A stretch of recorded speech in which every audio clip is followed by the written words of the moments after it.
welcome to Marketing Without the Marketing, the podcast that tries to teach you soft touch, ethical, respectful marketing techniques in little snackable snippets. Try to keep this to about 10 minutes or so per episode. I don't always succeed, but I'm really trying to keep these nice and tight so that you can get in, learn what you need to, get out and start applying it. All right, so if you've been following along, you know that I'm in the middle of a series on SEO. And SEO is really, really important to marketing, so I want to spend a number of episodes on this. And I feel like I've got a slightly different approach to what I see out there in the SEO world, and it really comes down to the fact that, to me, SEO is a writing problem, not a tech problem.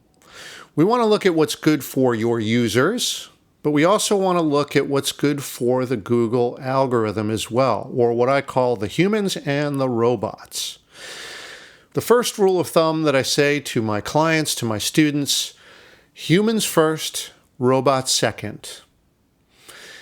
Unique, well-written content is the only way to be favored in search. In the last segment, I went through all of the highlights of the Google algorithm updates, and you can see that having really good content that serves a direct purpose is the only way to be favored in search, and I would expect this to be the case going forward forever, because this is what Google is trying to do. It is the core of their business model. Good content will rise to the top, period. That's what it's all about. And hey, that's good news for a guy like me who's a content guy, a content strategist, but it's good news for you as well, someone who's producing content to build an audience and build trust and a relationship with your future customers. But also in content strategy, it can't just be one and done, right? You have to publish regularly because, Google's constantly scanning the internet, looking for fresh content. That fresh content is going to attract the Google bots, as I say, right? So blogs are a great instrument for this because they serve up fresh content regularly. And it's fairly easy to do that, right? You have a platform to do that easily. Now, of course, we got to be up on our keywords, the things that people are actually, putting into search engines, and you want to do light research before every post. And later on in a future segment, I'm going to talk about that in depth, talking about how to do some basic keyword research. But the basics are you're going to want to include those keywords in some way, if you can, in your post title, in the URL slug, in tags, and throughout the piece, right? We don't want to be accused of keyword stuffing, as Google calls it, which is just stuffing the page full of this particular keyword. Google sees that as a no-no, so we don't want to do that. Plus, it would probably make your piece kind of awkward to see the same keyword over and over and over again. Now, images are really important too. One, when there's an image associated with a post or a page, the click-through rates are higher, and Google's watching that. And images have lots of delicious content behind the scenes on the page code that help attract search engines.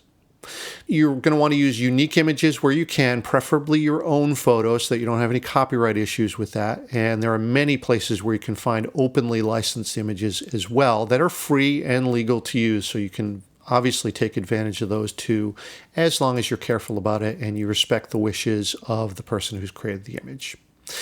Now, also, you're going to want to network your content internally. In other words, give the user somewhere else to go once they've finished reading your piece. So you connect it to another piece of yours, or to another page, or a landing page, or something, so that you can just help the user continue their journey with you. But you're also going to want to network your content externally too. So provide links outside your site too. Right? These things, pieces that are written by other people, videos that are done, podcasts or whatever, these might be valuable to your audience as well. And you want to do that. I know the idea here is, no, keep them on our site, and we want them all within our world. But the whole thing here is about providing value to your user. And sometimes that's someone else's content. And hey, guess what? Maybe that link will be reciprocated. Maybe not. But it would be cool if it was, and that would certainly help you in your SEO efforts. All right, so that's the quick overview, but let's look a little deeper under the hood at what the Google robots, when they crawl your site, what are they looking for? How do they assess your site? There are a few different factors. Let's go over the key factors anyway. First of all, is your site easy to index? Does the structure make a lot of sense? Can Google easily understand what the site is about, what the page structure is? And look, that's good for your users as well. The second thing is your site speed and the page load times really, really important. So think about this. If you click through from a Google link and it takes 3 seconds, 4 seconds, 5 seconds, 6 seconds, we've now got a pretty high chance that someone is going to bounce. And Google says, that wasn't a great user experience. Probably not going to send someone back to this site again the next time they search, or at least they're going to reduce your rankings. Now, you may still have the best content on that particular topic, and Google may still send people to that particular piece or that particular page, but they're going to think twice about it next time, just because of the page load time. So make sure that you've got a super fast server, nice and clean, that those page load times are somewhere in the 3-second range. 6 seconds is passable, but not great. 12 seconds, forget it. Nobody's going to go to your site. The next thing up is link structure, and you want to keep your URLs nice and tight, nice and short as you possibly can. So you don't want pages within subpages and all of that. You just want, if you can, your root domain. So for me, that might be michaelbosey.com/SEO. It's as short as it can be. Should be descriptive if you can, right? So suppose that might be controlmousemedia.com, my business site, / what is SEO? What is SEO? So that people know that I'm trying to address that question. You should do the same thing with your topic. Next up is to make sure that your code is clean. Right, so that, and this ties into page load times, but the way that you do this with a traditional WordPress site is have as few plugins as you possibly can. Try not to, if you're doing, a custom design, to make that too heavy, and your web designer will know what you mean by that, because you want the pages to load quickly, not be laden down with a lot of errant code. And I know this is a little bit more advanced topic, but if you're working with a web designer, they'll know what you mean by that. Now, you want to try to optimize your images, use the smallest possible version for all uses so that it still fits into your theme in the margin sizes for the main body and in the sidebars as well. And I'll get into that in great detail in a later segment as to exactly how to do that. So in general, you want your site to have a very, very clear, sensible organization so that Google understands it. Everything's optimized in there. None of the elements are sort of weighing down the site, and you'll be in good shape. And remember, all of this is good for your users as well. What's good for the Google robots is good for your human visitors as well.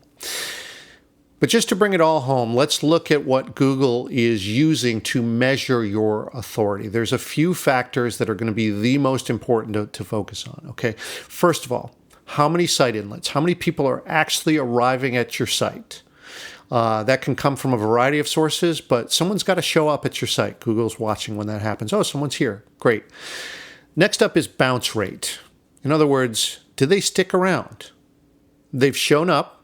Here they are on your site. Do they like what they see or not? Google can tell this, right? If they exit immediately, Google knows, or at least can make the supposition, hey, this probably wasn't good content, probably didn't come through on the promise. The user saw something that she didn't like, and she left. Next thing would be page time. How long do they stay, particularly on that entry page?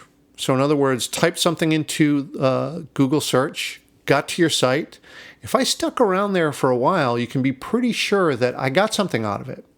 Again, not an exact measure, but these are the things that Google can measure here. And then another thing is, do they stay on your site in total? So we're looking at total page views.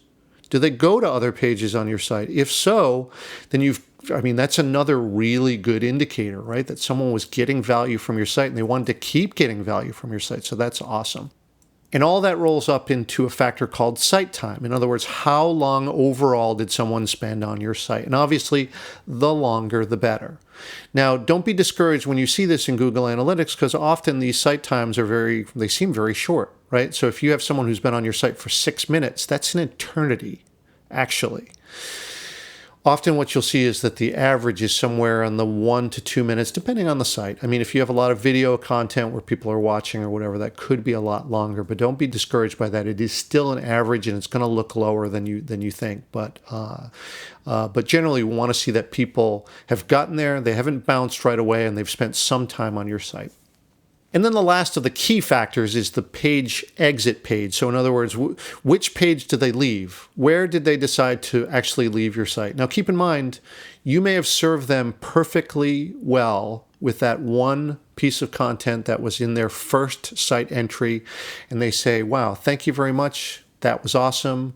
I leave completely satisfied. It's not the end all and be all indicator, but it can give you a sense that, their session ended here. That's another piece of information to look at and help you assess, could you do something better to keep them on page?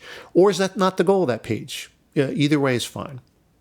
But with all of this, Google can make a determination as to whether or not users are getting what they want from your site. And you're going to want to look at this information too, because these are all good indicators of what is going well and what you can do better, so that you can constantly improve and iterate and learn from what your users are telling you through their data trail.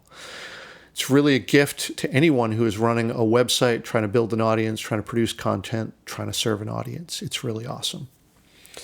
All right, so I'll stop there because I feel like I've gone on a little longer than I'd like to. As you know, I'm trying to keep these segments really as short and tight as possible, and I hope that you're getting something out of it. Hit me up in the comments or via Twitter at mbosey, email, whatever. I would love to hear what you think of the series so far, and if this has actually made you think differently about SEO and how to apply it to your site. All right, next up, we're going to get into content structure as it applies to SEO. I look forward to doing that in the next episode.